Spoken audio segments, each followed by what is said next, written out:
The blind millionaire's bride was switched at the altar. The $45,000 wedding dress lay on the floor of the women's restroom at St. Patrick's Church in Manhattan, like a white cloud. Mackenzie Reynolds stared at the haute couture piece with a mixture of shock and indignation while holding her cell phone, with the message that would forever change the course of that June morning. "I can't do that. Tell Harrison I'm sorry." Blair Thompson's message sent exactly 3 minutes ago made Mackenzie's stomach turn. Outside the restroom, 500 guests were waiting for one of the most anticipated weddings of the year, to begin the union between socialite Blair Thompson and CEO Harrison Brooks, one of New York's youngest billionaires. Oh my God, Mackenzie murmured, running her hands through her carefully tidied red hair. As a wedding planner, she had already dealt with panicked brides, delayed ceremonies, and even a cake that collapsed minutes before it was served. But a runaway bride, that was new. Worst of all, Harrison Brooks wasn't just another rich client. In the last 6 months of wedding preparations, Mackenzie had witnessed the dignity with which he led his life, despite the blindness caused by an accident 3 years earlier. He never used his disability as an excuse, and his determination to keep Brooks Enterprises at the forefront of the financial market was admirable. A knock on the door startled her. "Mackenzie, the Reverend is asking if we can begin." It was the voice of Charlotte, her assistant. "Give me 5 minutes," she replied, her mind working frantically. How to explain to 500 people that the bride had abandoned a blind man at the altar? The press would have a field day. Brooks Enterprises' shares plummeted. Mackenzie looked at her reflection in the mirror. Her navy blue dress, chosen to complement the wedding color scheme, suddenly seemed ironically appropriate for the role she was about to play. A crazy idea began to form in her mind. With trembling hands, she picked up the dress from the floor. It was just a little bigger than her size 38, nothing a few pins couldn't solve. "Charlotte," she called, opening the door. "I need your help. Now." 15 minutes later, Mackenzie was standing in front of the huge oak doors of the church, her heart beating so hard that it seemed to want to escape from her chest. Blair's dress had been hastily adjusted, and even if it wasn't perfect, it would serve the purpose. "Have you gone mad?" Charlotte whispered, adjusting her veil. "This is madness." "It's the only way to avoid disaster," Mackenzie replied, trying to convince herself. 6 months. I'll make a deal with him for 6 months, enough time for the dust to settle and for him to sort everything out discreetly. The doors opened and the wedding march began to play. Through the veil, Mackenzie could see Harrison at the altar, tall and imposing in his Tom Ford tuxedo. His face had that serene expression she had learned to admire during the months of planning, with no idea of the drama that was unfolding. Each step towards the altar seemed simultaneously too fast and too slow. The guests murmured probably, noticing that the bride looked different, shorter, redder in the locks that escaped from her veil. Mackenzie kept her eyes fixed on Harrison, on his strong jaw, and the dark glasses that hid his eyes. When she reached the altar, her hand trembled as it touched his. Harrison tilted his head, slightly confused by the different touch, by the scent that wasn't Blair's. Before he could say anything, Mackenzie said something. Before he could say anything, Mackenzie leaned over and whispered, "Harrison, it's me, Mackenzie. Blair's not coming. Please trust me now. I'll explain everything later." She felt his fingers tighten on hers, but he didn't let go.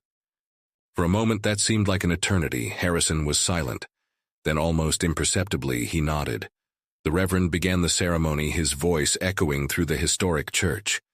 Mackenzie barely heard the words, focused only on Harrison's hand. In hers, on the warmth emanating from him, on the madness of what he was doing. "I accept," she heard her own voice say when the moment came. "I do," Harrison replied, his voice firm, not betraying the confusion he must have been feeling. When the Reverend pronounced them man and wife, Mackenzie felt dizzy. What had she just done? Marrying a man she barely knew, even for a temporary arrangement, was madness. But when Harrison leaned in for the protocol kiss and their lips touched briefly, she felt an electric current run through her body. On the way out of the church, as the guests threw rice and rose petals, Mackenzie held Harrison's arm tightly, guiding him discreetly as she had seen Blair do so many times. He leaned towards her and murmured, "I hope you have a very good explanation for this, Miss Reynolds. Or should I say Mrs. Brooks? His tone was not one of anger, but of a restrained curiosity that made her shudder. In the car that would take them to the reception at the Plaza Hotel, Mackenzie knew she would have to explain everything, but for now she was too busy trying to process the fact that she had just become the wife of one of the most powerful men in Manhattan, and that this was only the beginning of a story that promised to be far more complicated than any wedding she had ever planned. The luxurious interior of the limousine was plunged into a tense silence as the vehicle snaked through the streets of Manhattan towards the Plaza Hotel. Mackenzie kept her hands firmly intertwined in her lap, the delicate fabric of her wedding dress rustling with every movement. Harrison was sitting next to her, his posture rigid and his face a study in restraint. I imagine now would be a good time for that explanation, Harrison finally said, his voice controlled but with an underlying note of tension. Mackenzie took a deep breath, trying to organize her thoughts. Blair sent a message 3 minutes before the ceremony. She began her professional event planner voice, wavering slightly. She ran away. She left her dress in the bathroom and disappeared. Harrison tilted his head slightly, his fingers drumming on his knee. And her solution was to marry me. I thought of the headlines, Mackenzie explained quickly. Blind billionaire dumped at the altar. His shares plummeting his reputation. I couldn't let that happen. Not after seeing how hard you worked to keep the board's respect after the accident. A muscle twitched in Harrison's jaw. So it was pity. No, Mackenzie protested vehemently. It was pragmatism. We can keep up appearances for 6 months, sort everything out discreetly, and then go our separate ways. Nobody needs to know. The limousine stopped in front of the plaza where hundreds of guests were already waiting for the reception. Harrison remained silent for a moment that seemed like an eternity. 6 months, he finally repeated. And what are your terms, Ms. Reynolds? Mackenzie, she corrected automatically. We need to look like a real couple. Public appearances, social events. I can help you navigate all that. It's literally my job. And in return? Nothing. I just want to avoid a scandal that would hurt a lot of people. Harrison let out a humorless laugh. Everyone wants something, Mackenzie, but let's play it your way for now. The driver opened the door and Mackenzie quickly assumed his role, guiding Harrison with natural ease. Photographers fired flashes incessantly as they climbed the hotel steps. In the ballroom, decorated with white orchids and crystals all meticulously chosen by Mackenzie over the last few weeks, the guests applauded the entrance of the newlyweds. Harrison led Mackenzie onto the dance floor with a confidence that surprised her. You dance very well, she murmured as he led her in a perfect waltz. 3 years of blindness didn't erase 30 years of dance lessons forced on me by my mother, he replied, a slight smile curving his lips. The physical closeness was affecting Mackenzie more than she had expected. His masculine scent, the firmness of his touch, the way their bodies moved in sync. All this was awakening sensations she shouldn't be having for her husband of convenience. The reception went like a surreal dream. Mackenzie watched fascinated, as Harrison navigated the hall with grace and dignity, greeting guests by the sound of their voices, making jokes about his own condition that put everyone at ease. It was a side of him she had glimpsed during the wedding planning, but never so closely. When the last waltz ended, and the guests began to say goodbye, the reality of the situation finally hit Mackenzie hard. She had gotten married to Harrison Brooks, and now they needed to decide how this would work in practice. I suggest you go to my penthouse tonight, Harrison said quietly when they were back in the limousine. The press will be watching, and it would be suspicious if we didn't spend our wedding night together. Mackenzie swallowed. Of course, that makes sense. Don't worry, he added, a touch of irony in his voice. There are 5 guest rooms. You can choose the one you prefer. The apartment occupied the top floor of one of the most exclusive buildings on the Upper East Side. Mackenzie had already been there during the wedding planning, but now everything seemed different, more intimate, more real. I'll ask Rogers to prepare a room for you, Harrison said, referring to the butler who was waiting for them. Tomorrow we can discuss the practical details of this arrangement. Mackenzie nodded, then remembered that he couldn't see the gesture. Thank you, and Harrison. I'm sorry about Blair. He remained motionless for a moment, his face an unreadable mask. Don't be, he finally replied. Maybe she did me a favor.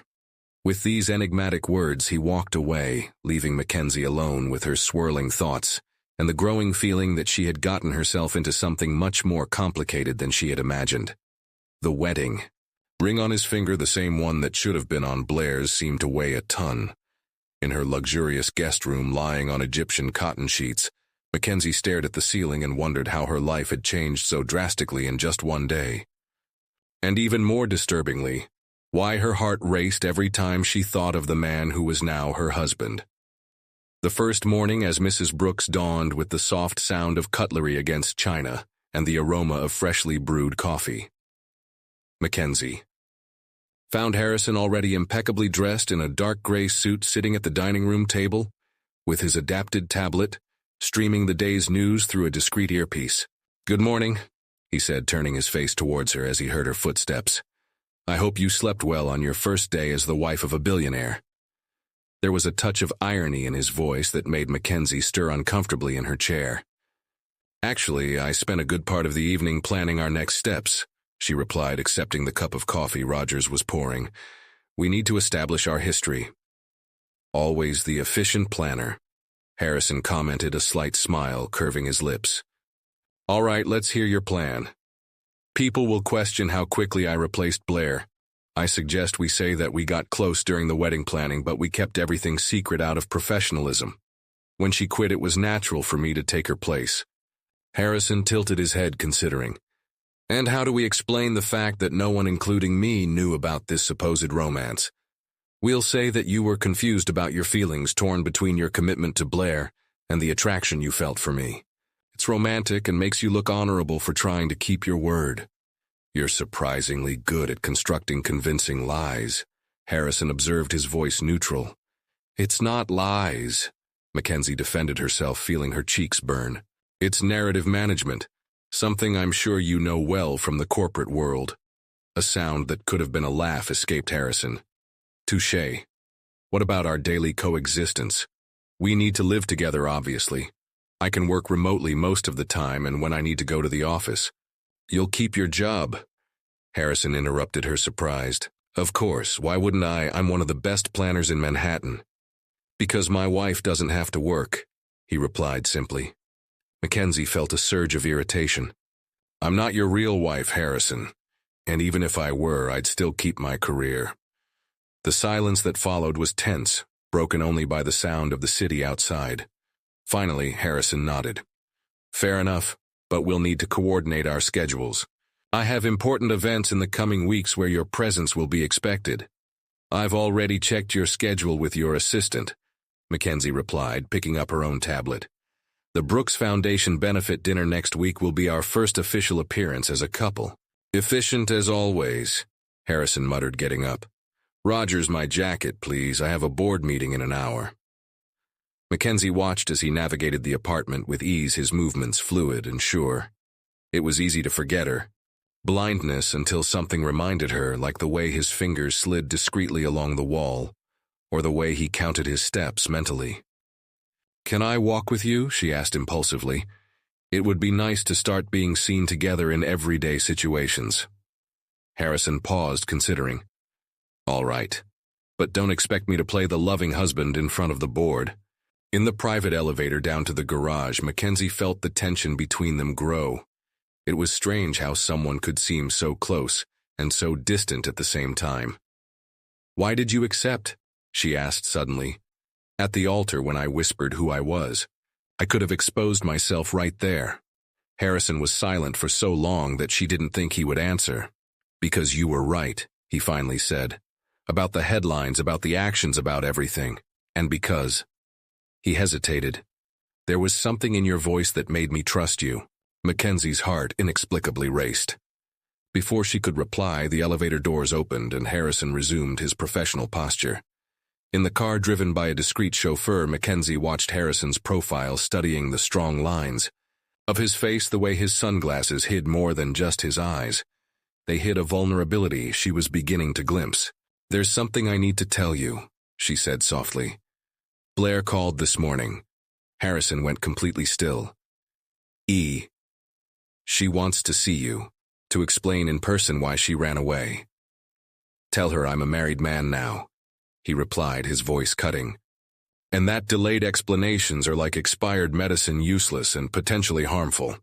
Mackenzie swallowed, feeling the weight of the ring on her finger. For a moment she wished this marriage were real, that it could really protect Harrison from the pain Blair had caused. But then she remembered her own #1 rule as a wedding planner: never get emotionally involved with clients, even if technically the client was now her husband.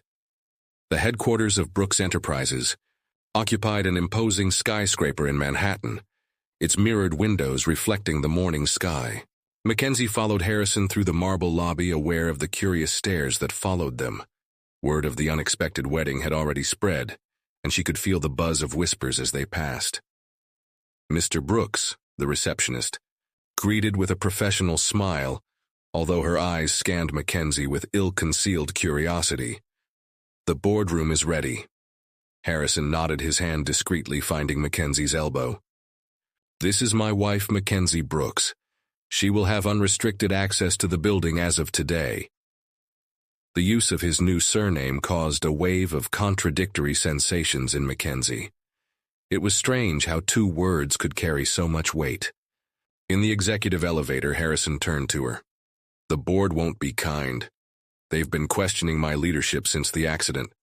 A sudden marriage to the planner of my previous wedding will only fuel their doubts. Then let me help, Mackenzie replied, instinctively adjusting his tie. I can be more useful than you think. The boardroom was an intimidating environment, with a solid mahogany table and leather chairs occupied by 12 of New York's most powerful executives. The couple's entrance caused a momentary silence, broken by polite but cautious greetings. Harrison, a gray-haired man, stood up. Gerald Matthews, the vice chairman of the board, Mackenzie recognized from the research he had done. We weren't expecting your wife today. Mackenzie is here as an observer, Harrison replied, his voice firm.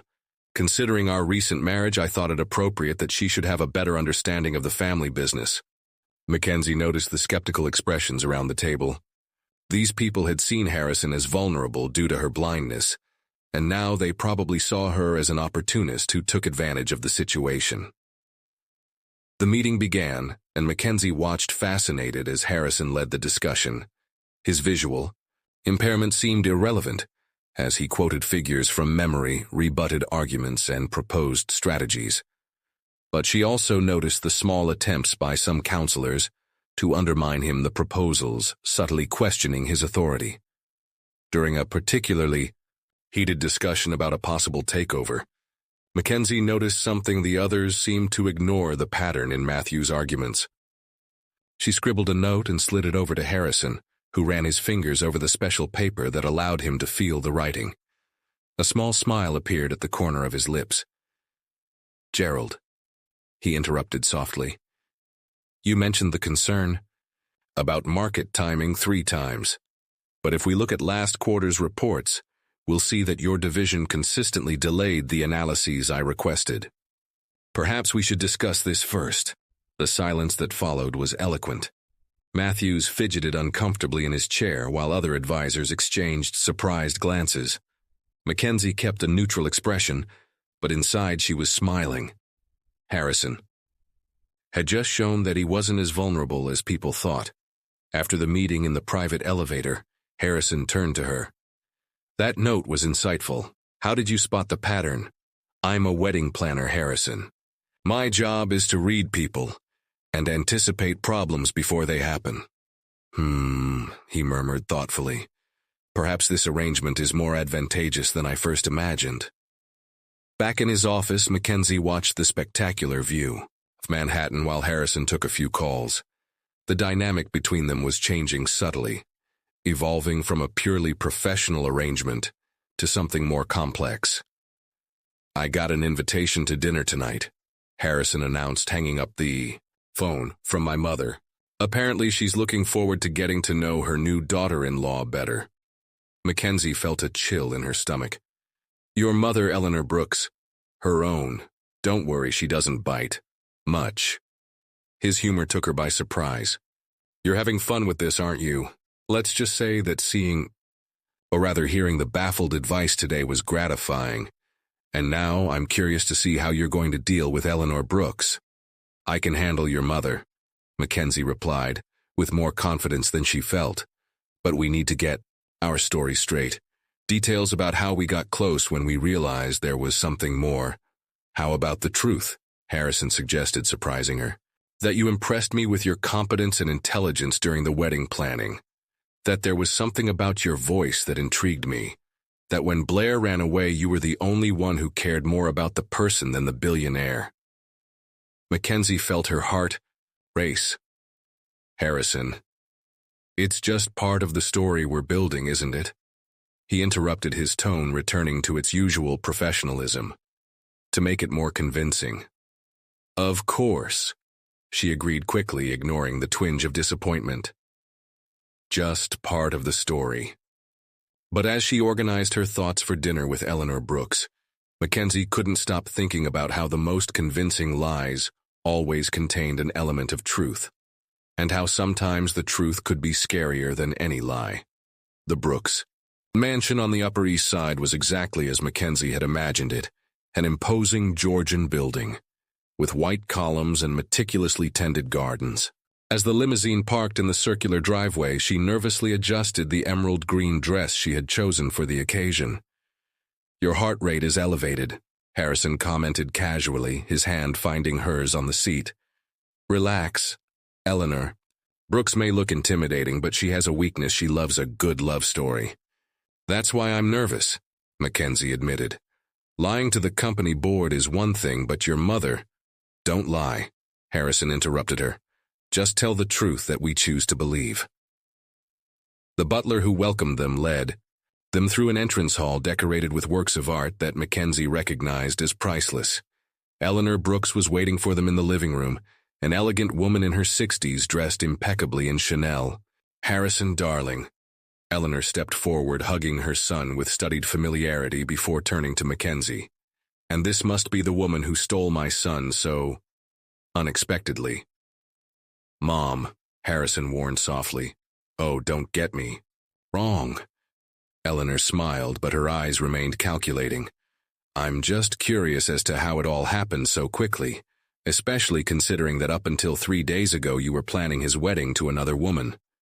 Actually, Mrs. Brooks, Mackenzie replied, keeping her voice steady, it was during the planning that I realized I was falling in love with your son. But I kept my feelings under wraps out of professionalism. And Harrison, when did you realize your feelings for Mackenzie? Eleanor asked, leading them into the dining room.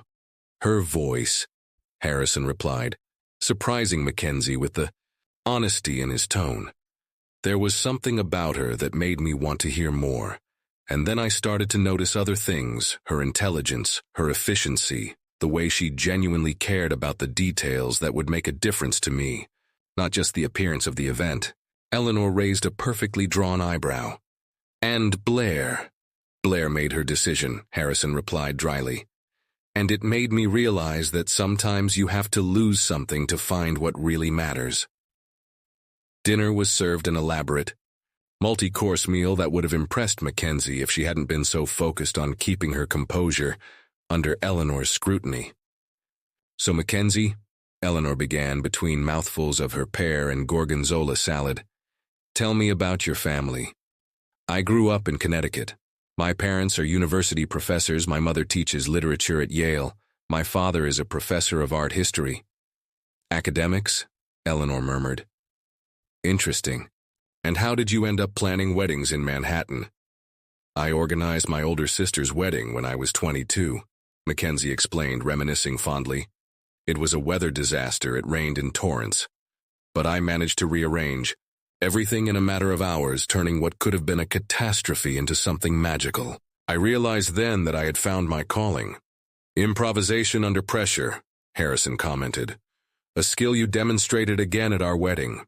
The double entendre didn't go unnoticed by Eleanor, who studied them both with renewed interest. And now, what are your plans as Mrs. Brooks? I intend to continue working, Mackenzie replied firmly. Harrison respects my professional independence. Really? Eleanor turned to her son. That's progressive of, you dear. Mackenzie is not a trophy to be displayed, Mom. She's a talented professional who just happened to become my wife. The warmth in his voice made Mackenzie's heart race. For a moment she almost believed the story they were telling. After dinner, as they sipped coffee on the terrace overlooking Central Park, Eleanor pulled Mackenzie into a corner.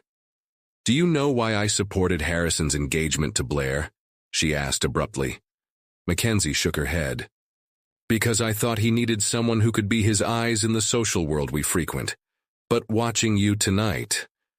Eleanor paused meaningfully. "You don't try to be his eyes.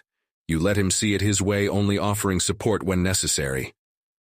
"Harrison doesn't need anyone to be his eyes," Mackenzie replied softly. "He sees more than many people with perfect vision."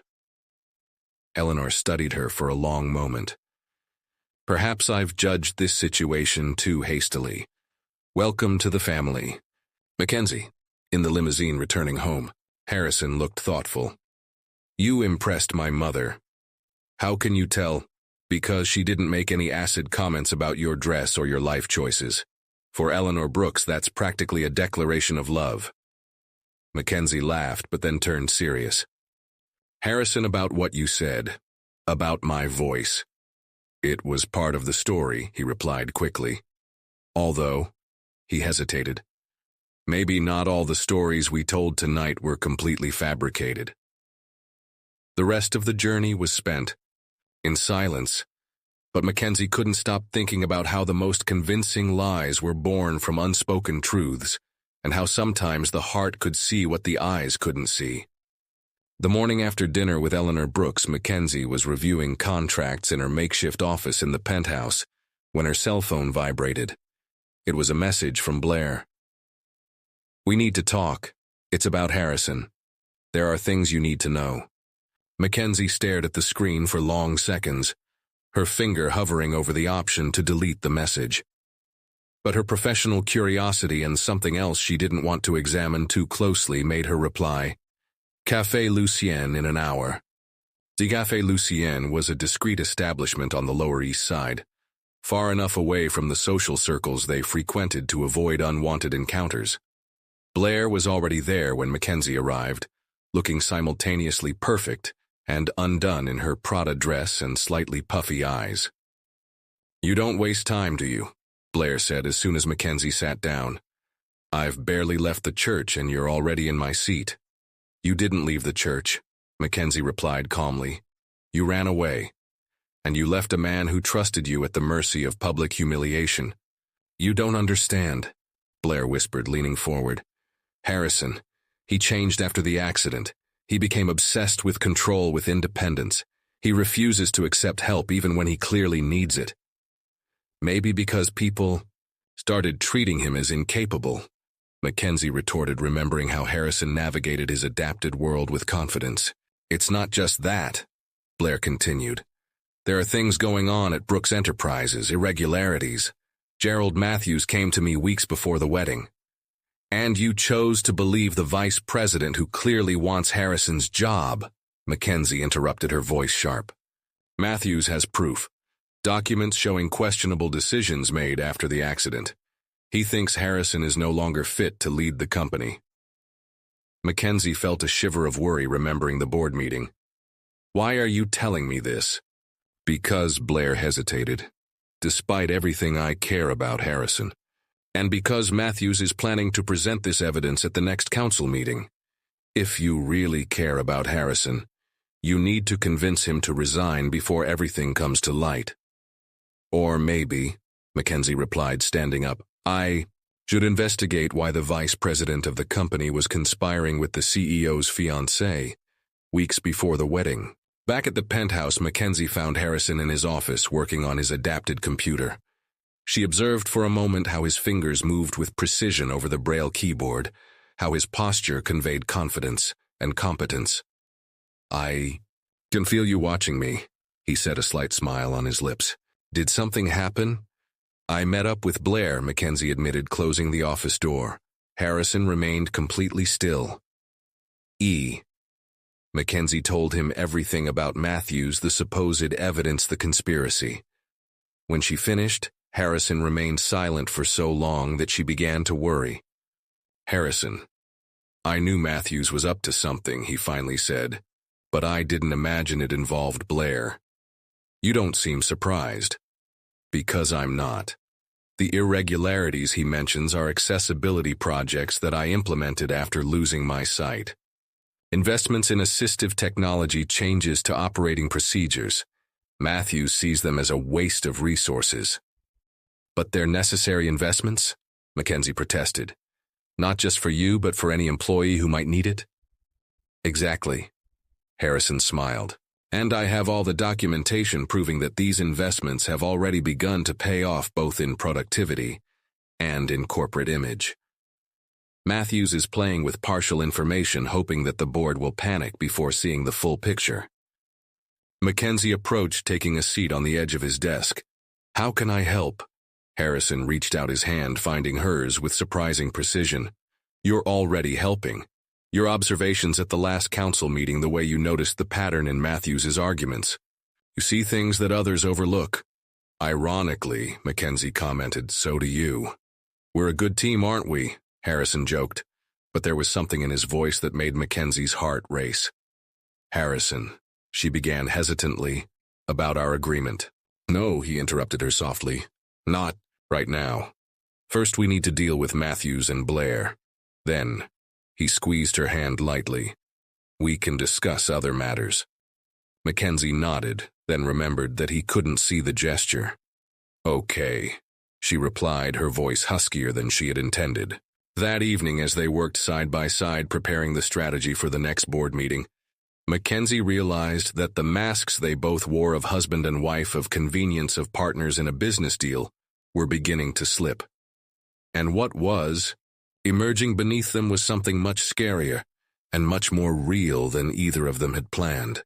The Manhattan sun had barely risen when Mackenzie found a brown folder on her desk in the penthouse's makeshift office. Her first reaction was surprise. Harrison rarely left physical documents lying around, preferring adapted digital files. When he opened it, he discovered a series of financial reports from Brooks Enterprises, some highlighted with notes in Braille. "Those are the documents Matthews intends to use against me." Harrison's voice came from the door, making her jump slightly. He was impeccable in a navy blue suit, ready for another day at the office. "I spent the night going over them." "How did you manage that?" Mackenzie asked, flipping through the dense pages of numbers and graphs. "I have my resources," he replied with a half-smile. "And apparently Matthews isn't as discreet as he thinks. My assistant noticed suspicious movements in the corporate files." Mackenzie studied the documents with renewed attention. "These investments in assistive technology are impressive. The return on investment is greater than I imagined. The problem is that Matthews is only presenting the initial costs, not the long-term benefits," Harrison explained, navigating the space with his usual grace until he sat down next to her. "He's counting on the board's initial panic at seeing the numbers without context." "It's more than that," Mackenzie muttered, an idea beginning to form. Look at these patterns. The departments that have resisted change the most are the ones that Matthews directly supervises." Harrison tilted his head, interested. "Go on." "He's sabotaging the accessibility projects in his own departments to make it look like they're failing," she explained, her voice gaining urgency. "And to use this as proof that his post-accident decisions are detrimental to the company." "We need concrete evidence," Harrison mused. "The board won't accept speculation." "Maybe I can help with that," a new voice interrupted. Charlotte, Mackenzie's former assistant at the event planning company, was standing in the doorway. "Sorry to intrude, but this is important." Mackenzie gestured for her to come in. Charlotte had been instrumental on the day of the impromptu wedding, and her loyalty was beyond question. "Blair Thompson is staying at the Four Seasons," Charlotte informed her, placing her tablet on the table. "And she's been meeting Matthews regularly for the last 3 months, well before the wedding that didn't happen." "How did you?" Mackenzie began. "I'm good at investigating people," Charlotte shrugged. "It's part of the job of an assistant wedding planner. And there was something about Blair's story that never felt right." Harrison stood up, walking over to the window. Even though he couldn't see the city below, his posture conveyed a palpable tension. 3 months. That's when I presented the project to expand accessibility programs to all the branches to the board. And when Blair started acting differently, Mackenzie added, remembering the last few months of wedding planning. She was constantly checking her cell phone, rescheduling meetings.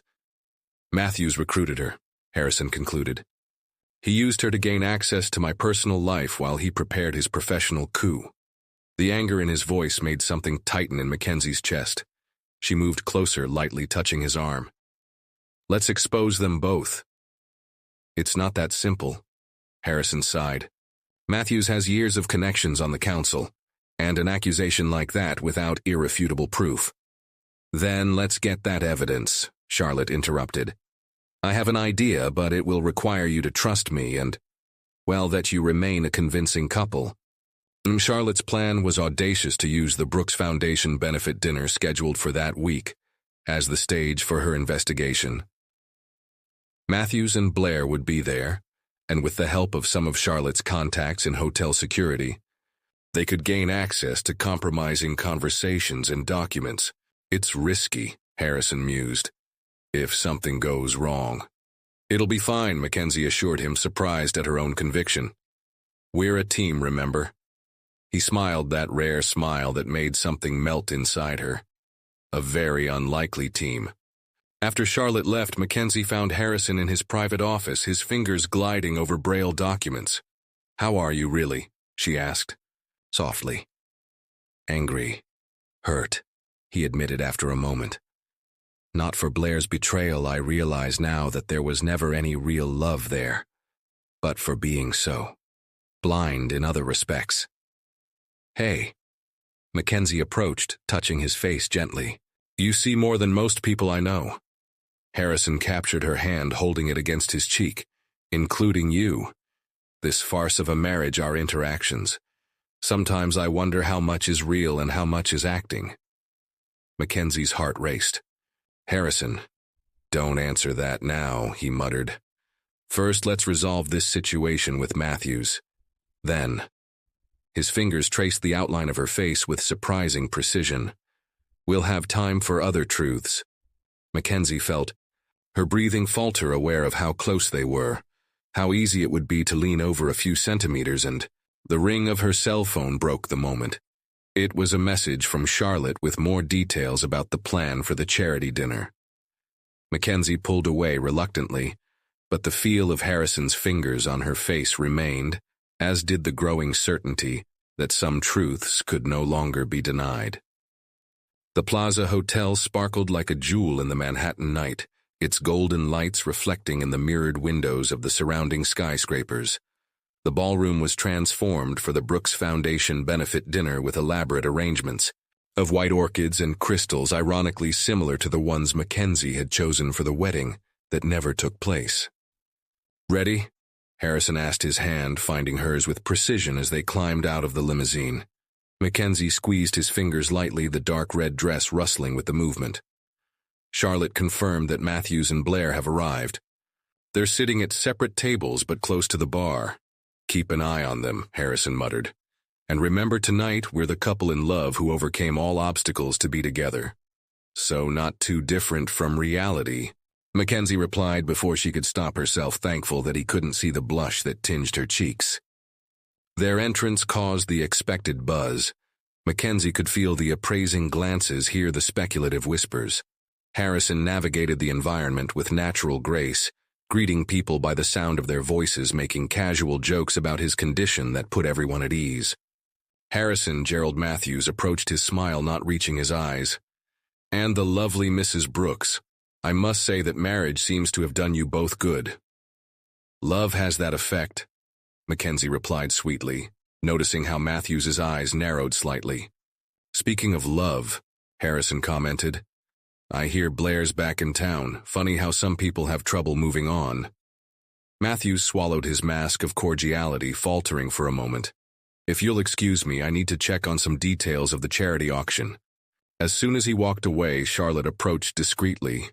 Matthews left his phone on the table while he went to the bar, I managed to access a few messages before he came back. You guys need to see this. Later, Harrison muttered. Now, Mackenzie, I think it's time for that dance we promised the photographers. The orchestra began a gentle waltz, and Harrison led Mackenzie onto the dance floor with the same confidence as always. Their bodies fit together perfectly, moving in sync, as if they had danced together all their lives. Matthews is nervous, Mackenzie observed quietly. He didn't expect to see us so united.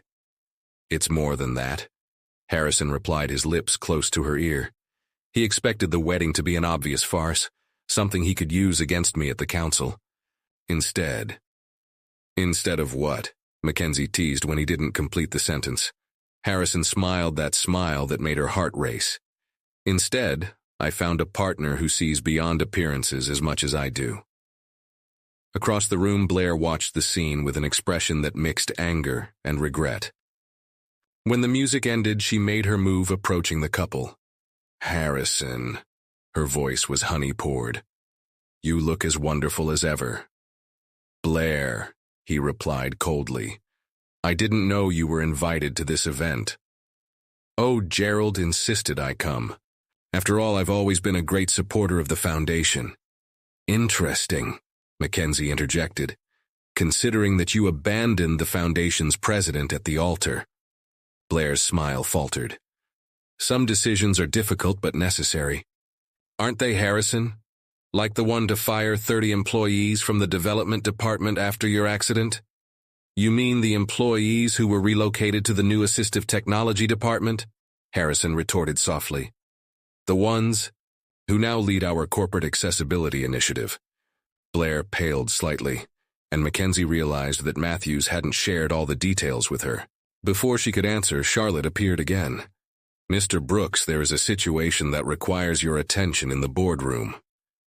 In the private room, Charlotte showed the messages she had managed to photograph from Matthew's cell phone. It was an exchange between him and Blair dated 3 months before the failed marriage. He needs to be removed before he implements the changes in all the branches. Use your relationship. Make him doubt himself. What if he finds out? Impossible. He's too blind literally to see what's going on. Harrison listened to the messages being read with a calm that Mackenzie knew was only superficial. She could see the tension in his shoulders, the way his fingers closed and opened reflexively.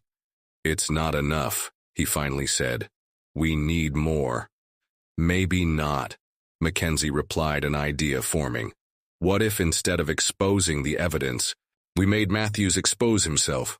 What do you have in mind? An announcement. Today, during his speech, about expanding the accessibility program to all branches, immediately with you personally overseeing each implementation. He'll panic, Charlotte agreed, understanding the plan. And panicked people make mistakes. Harrison smiled slowly. What about Blair? Leave her to me, Mackenzie replied, her tone determined. I think it's time for a heart-to-heart between the former and the current Mrs. Brooks. When they returned to the lounge, Mackenzie noticed how Harrison seemed lighter, more confident. She also realized, not for the first time, how easy it was to forget that this was supposedly just an agreement of convenience, because nothing about her feelings for Harrison Brooks was convenient or temporary. The decisive moment of the charity. Dinner approached as Mackenzie watched Blair Thompson sipping her third martini at the bar. The plan was in motion, and she knew she had to act before Harrison's speech. We need to talk, Mackenzie said, sliding onto the stool next to Blair. Woman to woman, Blair laughed humorlessly. What could the current Mrs. Brooks possibly want to discuss with me? How about we start with the fact that Matthews is using you? Mackenzie kept her voice low but firm. Do you really think he cares about you, or is he just a disposable piece in his power play? Blair's glass shook slightly. You don't know what you're talking about. I know more than you think, Mackenzie replied discreetly, sliding her phone onto the counter. On it, the messages between Matthews and Blair glowed accusingly, including how he planned all this months before the wedding. Blair's face paled visibly. Where did you get it? The question isn't where I got it, but what I intend to do with it. Mackenzie leaned closer. Matthews is going down Blair. The only question is whether you'll fall with him. He promised no one would get hurt. Blair whispered, her mask of superiority finally cracking. He said it was for the good of the company that Harrison needed to be protected from himself. And you believed him, the same man who is systematically sabotaging projects that could help thousands of disabled employees. Across the hall, Harrison was beginning his way to the stage, discreetly guided by Charlotte. Mackenzie knew they only had a few minutes. It's not too late to do the right thing, she continued. Matthews is going to try something when Harrison makes the announcement. You can help us catch him in the act. Blair bit her lip, her eyes following Harrison. I really loved him, you know, at first. But after the accident, when he refused to let anyone help him, when he started all these changes at the company. He didn't need someone to help him, Mackenzie interrupted softly. He needed someone who believed he could help himself. And others. Blair's moment of hesitation was interrupted by Harrison's voice on the microphone beginning his speech. Mackenzie observed Matthews shifting restlessly in his chair, his face becoming increasingly tense as Harrison talked about expanding the accessibility program. Which is why today I am announcing not only the immediate expansion of the program to all branches, Harrison continued, his voice firm and clear, but also the creation of an advisory board made up entirely of employees with disabilities. Matthews stood up abruptly, his face red with anger. This is ridiculous.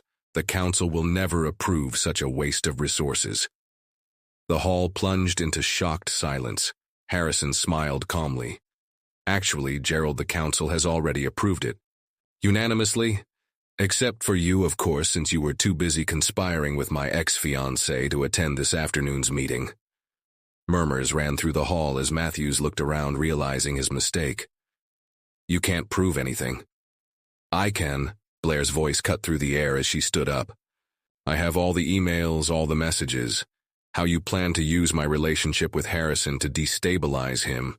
How you manipulated data to make the accessibility projects look like failures. Matthews advanced towards her, but two security guards discreetly positioned by Charlotte intercepted him. You're crazy, you can't. I can and I will, Blair replied, tears in her eyes. It's time to do the right thing. Mackenzie watched the scene unfold, her heart pounding. Harrison descended from the stage as gracefully as ever, finding his way to her as if he could see her perfectly. I think it worked out, he murmured, a satisfied smile on his lips. Better than we expected, Mackenzie replied, watching as Matthews was discreetly escorted out while the guests tried to process the drama they had witnessed. Later in the penthouse, Harrison and Mackenzie were celebrating their victory with a bottle of champagne. The mood was one of relief, and something more, an electric tension that had been building between them for weeks. How did you know Blair would switch sides? Harrison asked, his fingers playing with the glass. Because under all that socialite facade, she still cared about you, Mackenzie answered honestly.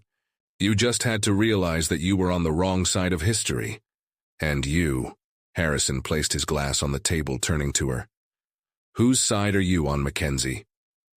You know the answer, she whispered, her heart thundering in her chest. Maybe. He smiled slightly, his fingers finding her face with that extraordinary precision that always surprised her. But I think it's time we stopped pretending that this is still just an arrangement of convenience. The confession hung between them, heavy with possibilities and unspoken promises, while the city sparkled outside, a silent witness to yet another chapter in this story that had begun with a lie, but was turning into something much truer than either of them could have imagined. The morning after the charity dinner brought with it the first rays of sunshine, and the headlines Mackenzie had been waiting to see. The scandal involving Gerald Matthews dominated the financial papers, with details of his conspiracy against Harrison Brooks quickly emerging. Sitting on her penthouse balcony, Mackenzie watched the city wake up as she processed the events of the night before, including that electrically charged moment with Harrison that had been interrupted by an urgent call from the council. Coffee's gone cold. Harrison's voice surprised her. He was standing at the balcony door, already dressed for the office, two steaming cups in his hands. You've been out here for almost an hour. How did you? Mackenzie began, then smiled. Never mind. Sometimes I forget how your other senses compensate for sight. The sound of the newspaper pages, he explained, taking a seat next to her and offering her one of the cups. And your perfume always strongest in the morning before the day dilutes it. The casual comment about his perfume made something turn in Mackenzie's stomach. It was in these small moments that the intimacy between them seemed more real beyond the farce they had constructed. The board is calling an emergency meeting for this afternoon, Harrison continued, his face turned to the horizon he couldn't see. With Matthews gone, we need to reorganize the executive structure. And Blair, she's decided to take a long trip to Europe. Apparently she needs to find herself. The ironic tone in his voice couldn't completely mask the residual hurt. Mackenzie hesitated before asking the question that was consuming her. What about us after last night? After last night, it's clear that we need to have a serious talk, Harrison added, his voice softening. But not now. Not with all this corporate chaos. Tonight after the board meeting, dinner here, just the two of us. Without Rogers, Mackenzie teased, referring to the ever-present butler. No Rogers, Harrison smiled. Just us Thai food from his favorite restaurant and all the truths we've been avoiding. Mackenzie's heart raced at the promise implicit in those words. Before she could reply, her phone vibrated. It was Charlotte. You need to see this, her former assistant said without preamble. I've just received an anonymous email with more documents about Matthews. Seems his conspiracy went beyond Harrison. He'd been manipulating contracts for his own benefit for years. Send everything to the lawyers, Harrison instructed, having overheard the conversation, and Charlotte, thanks for everything. Morning turned into afternoon as Mackenzie accompanied Harrison to Brooks Enterprises. In the elevator, she noticed how the employees greeted him with a new kind of respect, no longer that cautious courtesy reserved for the blind CEO, but a genuine admiration for the man who had stood up to and defeated a conspiracy against him. Ms. Reynolds, a voice called out when they reached the executive floor. It was Andrea Morrison, one of the board's longest-serving directors. Can we talk in private? Harrison nodded discreetly, heading for her office while Mackenzie followed Andrea into an empty meeting room. I want to apologize, Andrea began, surprising Mackenzie. When you married Harrison so suddenly after the fiasco with Blair, many of us assumed. Well, we assumed the worst. And now I see that you were exactly what he needed. Not someone to guide him or protect him, but someone to be by his side as he navigated his own battles. Andrea's words echoed in Mackenzie throughout the board meeting, where she watched Harrison conduct the discussions with his usual competence. As always, she was amazed by his ability to command a room full of experienced executives, his visual impairment being just another characteristic, not a definition of who he was. When the meeting ended with new directors chosen and stricter governance, policies approved, Harrison met her in the hallway. Do we still have that appointment for tonight? He asked, a slight smile playing on his lips. Of course, Mackenzie replied, her heart racing again. But first I need to sort out one last thing at the events company's office. You're going back there? The surprise in his voice made Mackenzie hesitate. Harrison Fye. No, I'm sorry, he interrupted softly. Sometimes I forget that this all started as a temporary arrangement, that you have your own life, your own career. I did, she corrected before she could stop herself. Now I'm not so sure what I have, or what I want. Harrison reached out, finding her face with that precision that always impressed her. Then maybe it really is time for that talk. The moment was interrupted by his assistant announcing another urgent call. Mackenzie watched Harrison walk away, thinking about how their lives had intertwined in ways that neither of them could have foreseen that chaotic morning in St. Patrick's Church. A few hours later, while organizing her desk in the events office for the last time, Mackenzie found the business card Harrison had given her months ago when she was just another wedding planner and he was just another client. The textured paper with his name in Braille seemed a symbol of how the most important things in life often arrive disguised as ordinary coincidences. With a smile, she tucked the card into her handbag and set off to find her husband no longer. Just on paper, but perhaps after tonight in all the senses that really mattered. The aroma of pad thai and green curry filled the penthouse when Mackenzie arrived just after 8. Harrison had kept his promise not just about the Thai food but also about privacy. Not even Rogers was in sight, something she had never witnessed before. "I thought you weren't coming," Harrison commented from the kitchen where he was organizing the dishes with surprising dexterity. "Did the meeting at the office take longer than expected?" "Actually, I was finalizing my letter of resignation," Mackenzie replied, watching as he froze momentarily on hearing her words. "After everything that's happened, it seems inappropriate to continue planning weddings." "Don't make rash decisions because of our arrangement," Harrison said softly, but there was an underlying tension in his voice, "especially considering that in a few weeks when everything settles down."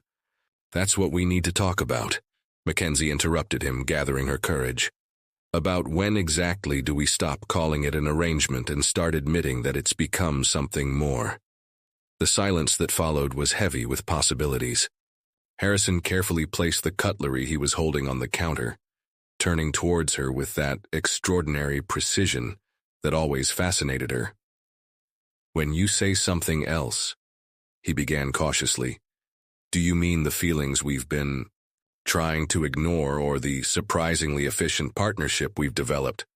"Both," Mackenzie answered honestly. "Harrison, I've spent the last few years helping people plan the most important day of their lives, always keeping a professional distance. And then one morning in June, I made the most impulsive decision possible to marry a client. To save myself from a scandal," he added. "At first, yes, but now," she moved closer, lightly touching his arm, "now I can't imagine going back to that life of organizing perfect weddings for other people. Not when I've discovered that sometimes the best moments are the ones we don't plan." Harrison covered her hand with his, their fingers intertwining naturally. "How do I know this is real?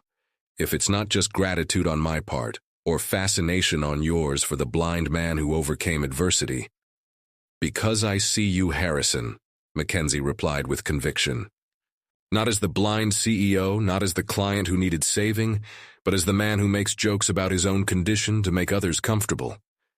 The man who can make a perfect pad thai even if he can't see. The man who—" His words were interrupted. When Harrison pulled her to him, his lips meeting hers with a precision that made her heart soar.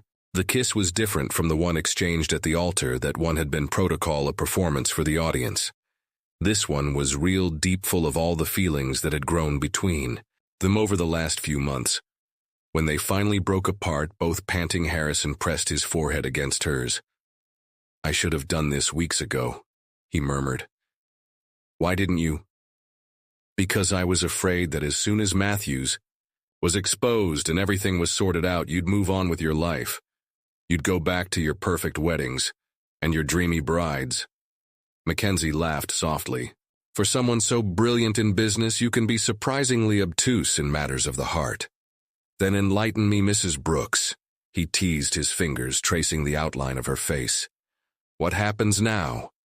"Now," she replied, leaning in for another kiss. "We stop pretending that this has an expiration date. We stop acting as if every moment together is part of an elaborate performance. What about your work, your career? Maybe it's time for a change," Mackenzie reflected. The Brooks Foundation could use someone with experience in organizing events, especially now that accessibility programs are expanding. Harrison smiled, that rare smile she had learned to love. Always the efficient planner. "Some habits are hard to break," she joked, then turned serious. "But I've learned that sometimes the best moments in life are the ones you can't plan. Like falling in love with the groom who should be marrying someone else. Like falling in love with the woman who saved more than just my reputation." Harrison added softly, "The woman who made me realize that I didn't need to see clearly for the first time in years." Dinner cooled forgotten on the counter as they stood, embraced, the lights of Manhattan shining through the windows like silent witnesses to a moment that had taken far too long to happen. And as Mackenzie rested her head on Harrison's chest, listening to the strong beats of his heart, she thought about how sometimes the best happy endings began with the most unlikely beginnings. The morning that followed the night of the revelations brought with it a different New York to Mackenzie's eyes.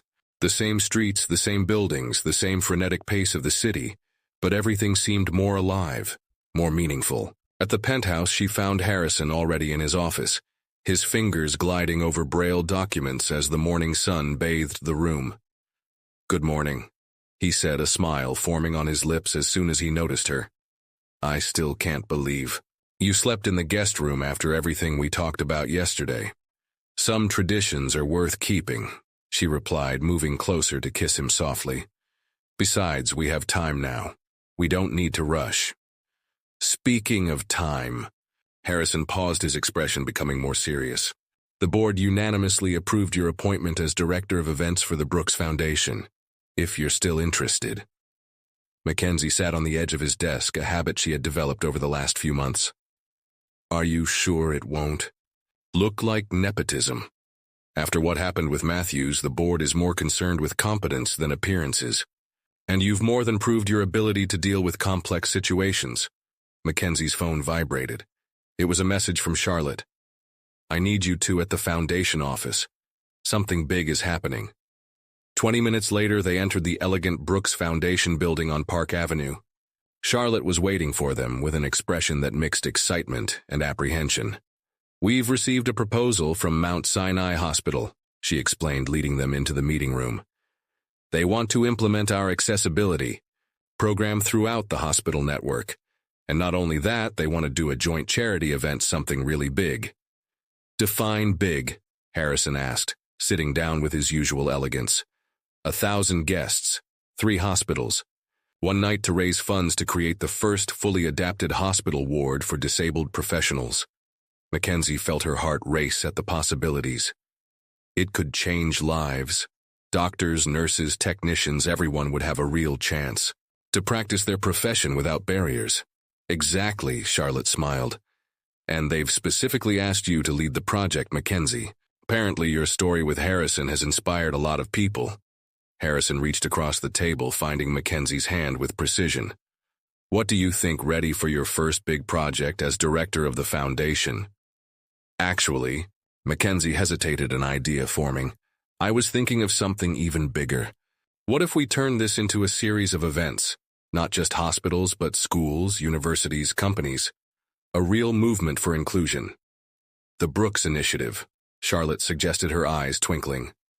"A national program of accessibility and inclusion." "Starting with New York," Harrison added, a smile forming on his lips. "The city that brought us together so unexpectedly." The rest of the morning was dedicated to preliminary planning. Mackenzie watched fascinated as her skills as an event planner translated perfectly to this new challenge. But now, instead of organizing celebrations of love between two people, she was helping to create events that could transform thousands of lives. "You know what's funny?" she commented when they were finally alone sharing a late lunch in the office. "I've spent years helping people plan the most important day of their lives, but I never imagined that my own defining moment would be totally unplanned." Harrison laughed softly. "Life has an interesting sense of humor.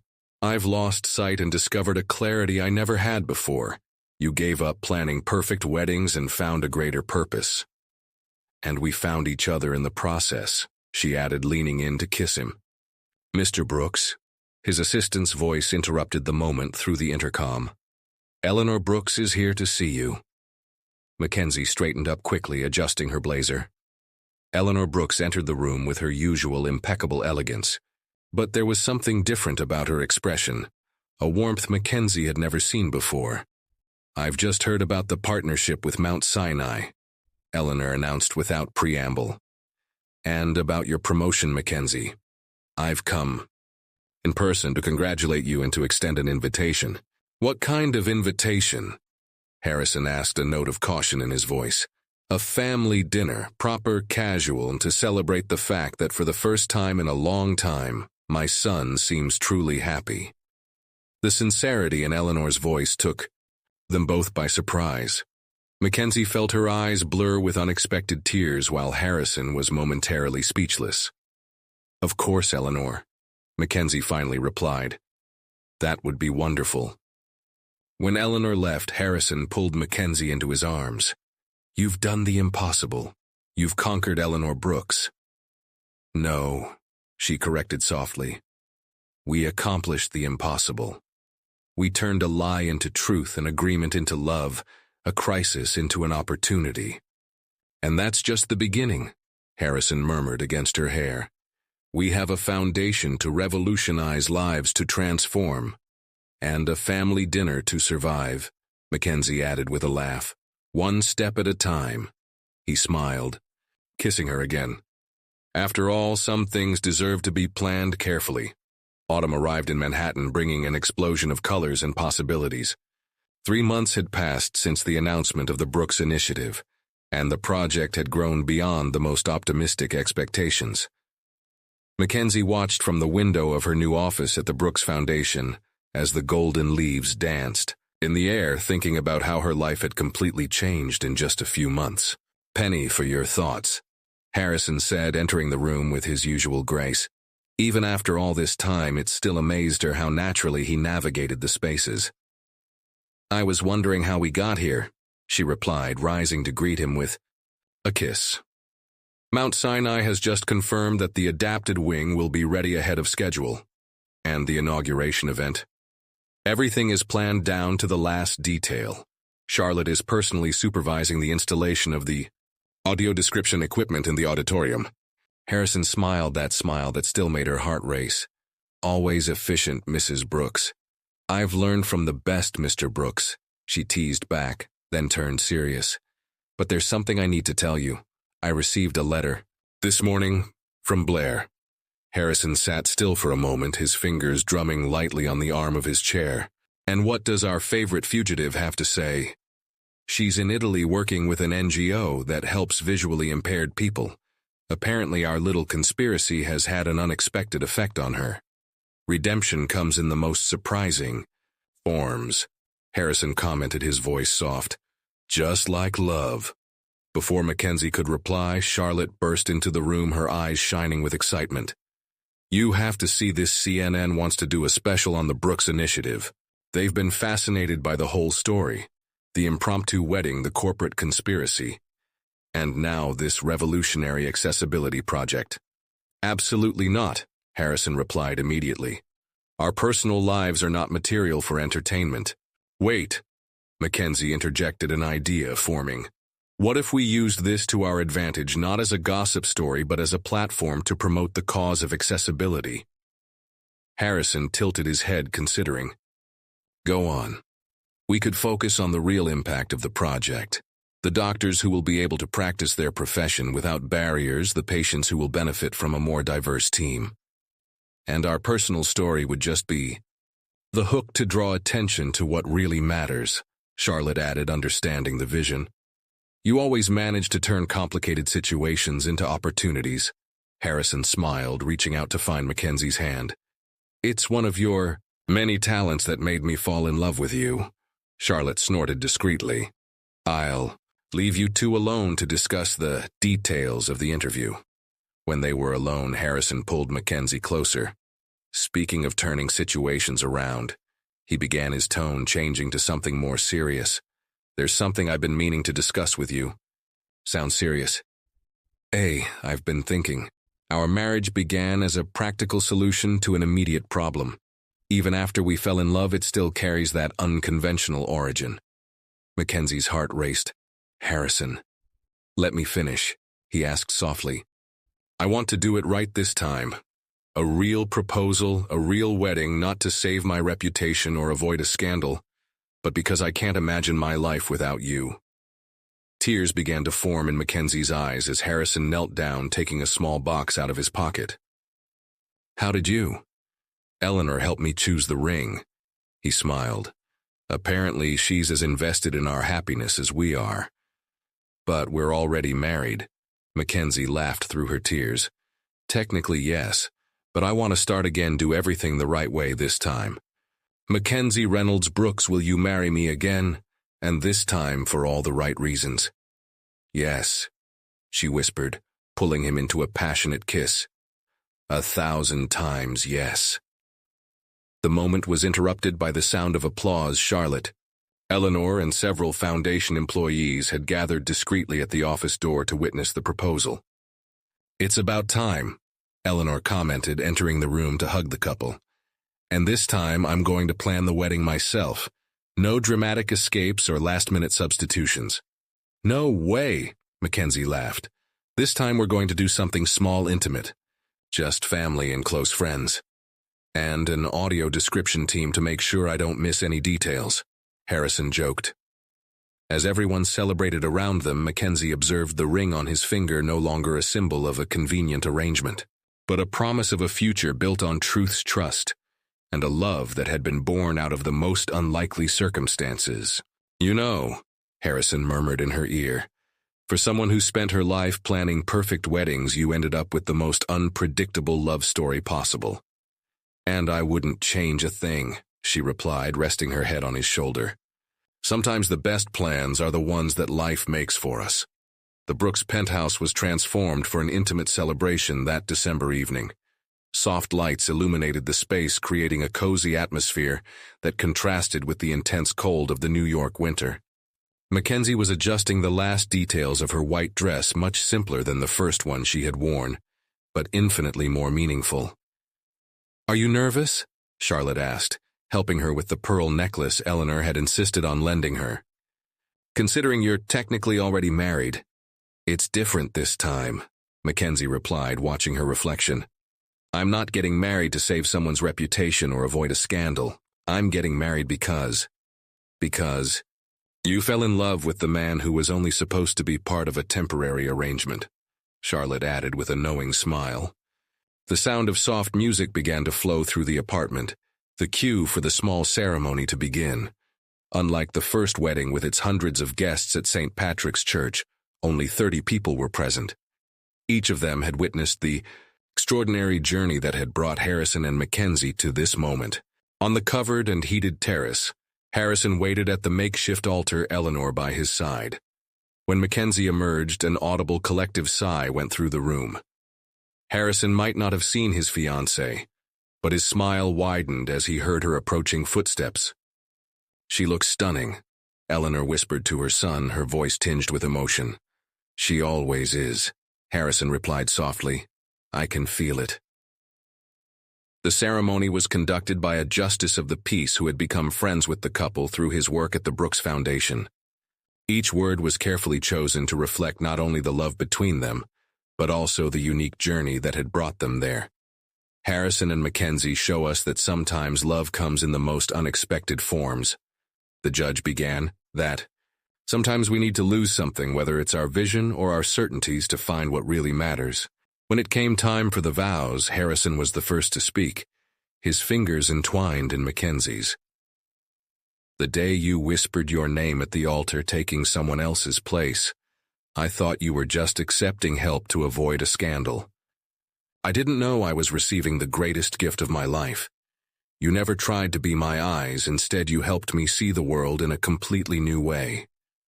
Through you, I learned that there are thousands of ways to see, and that love is the clearest of them all." Silent tears streamed down Mackenzie's face as she began her own vows. "As a wedding planner, I've spent years helping other people have their perfect day. Ironically, it was when everything went wrong that I found my own happiness. You taught me that sometimes the best moments in life are the ones we can't anticipate or control. That true love is not about perfection, but about accepting and celebrating our imperfections together." The exchange of rings, new ones chosen together this time, was followed by a kiss that sealed not only their legal union, but the extraordinary journey that had brought them there. During the intimate reception that followed, a surprise awaited the couple. Charlotte took to the small makeshift stage holding a tablet. "We have a special guest who would like to say a few words," she announced, initiating a video call. Blair Thompson's face appeared on the screen, the Italian sun shining behind her. "Harrison Mackenzie, I wanted to thank you for showing me that sometimes our biggest mistakes can lead us to the best new beginnings. The work you started with the Brooks Foundation has inspired change beyond the borders of Manhattan. Here, in Italy, we are implementing similar programs in 3 different hospitals." Harrison shook Mackenzie's hand, both of them moved by the unexpected impact of her story. The evening progressed with dancing, laughter, and celebration. Eleanor Brooks, who had initially resisted the idea of a small wedding, admitted that the intimacy of the event made it even more special. "You know," she commented as she watched the couple dance, "when Harrison lost his sight, my biggest fear was that he would also lose his ability to see beauty in the world. But you two have proved that there are much deeper ways of seeing." Later, when the last guests had left and the city sparkled under the snow that was beginning to fall, Harrison and Mackenzie remained embraced on the terrace. "What are you thinking about?" he asked, sensing her contemplative stillness. "About how unpredictable life is," she replied, snuggling closer into his arms. "About how that chaotic morning in St. Patrick's Church led me to the happiest moment of my life. And how sometimes we need to lose control to find something much more valuable," Harrison added, kissing her hair. "The Brooks Initiative is changing lives. Our love was born out of the most unlikely circumstances. Who knew that a marriage of convenience would turn into all this?" "I'd say it wasn't convenient at any point," Harrison smiled. "It was challenging, scary, life-changing. But never convenient." Mackenzie laughed, lifting her face to kiss him. "And I wouldn't change a thing. Not even the borrowed wedding dress. Especially not the borrowed dress. It brought me to you." The snow continued to fall, softly over Manhattan, covering the city in a blanket of white that seemed to purify everything it touched. On the Brooks rooftop terrace, a couple who had begun their journey with a lie celebrated a truth that had surpassed all expectations. And while the city that never sleeps continued its relentless pace below them, Harrison and Mackenzie Brooks discovered that sometimes the happiest endings begin with the most unlikely beginnings, and that true love doesn't need sight to see what really matters.